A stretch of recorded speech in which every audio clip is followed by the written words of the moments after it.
ទ្រង់ប្រសូតការព្រះសទ្ធត្ថអម្ចាស់ថ្លៃស្ដេចចុះចាប់ផ្ទៃ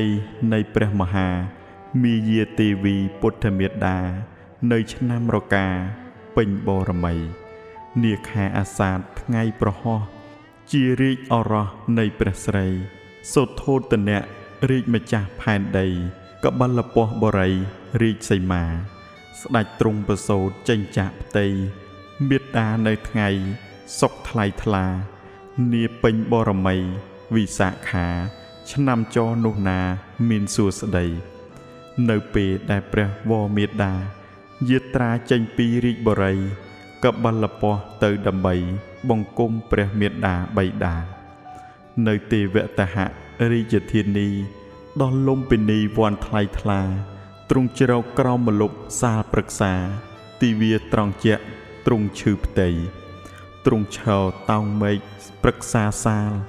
អាយបុត្រត្រកាលឆោមប្រពៃប្រសូតចាក់គររុះរាន់វៃវិស័យអ្នកទេសចាក់ធម្មាប្រសូតភ្លាមឈរដាយឈោងឈាន7ជំហានព្រះបាទទីទ្រង់បានបន្លឺព្រះវិចាថាយើងនេះណាជាចម្បងលើលោកទាំង3ឥតនរណាផ្ទឹមស្មើអាត្មាយើងជាម្ដងជាតិនេះជាជាតិបំផុតហងយើងនឹងចម្លងសត្វទាំងឡាយឲ្យឆ្លងដល់ទីដ៏ខ្សែមខ្សានដោយធម្មយានអដ្ឋបរិយាយ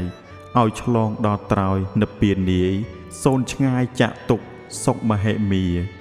ទីទ្រង់ប្រសូតនោះព្រះបាទអសោកនាថស្ដេចឥណ្ឌាទ្រង់សាងគោលថ្មល្អសោភាមួយជាអនុស្សាវរីយ៍ខ្ញុំសូមក្រាបថ្វាយបង្គំស្មោះចំពោះព្រះអង្គព្រះមហាមុនីស្ដេចទ្រង់ប្រសូតនៅត្រង់ទីសួនលំពិនីដោយសទ្ធាសូមសុខសួស្តីជ័យមង្គលចូលដល់ខ្ញុំនិងអ្នករាល់គ្នា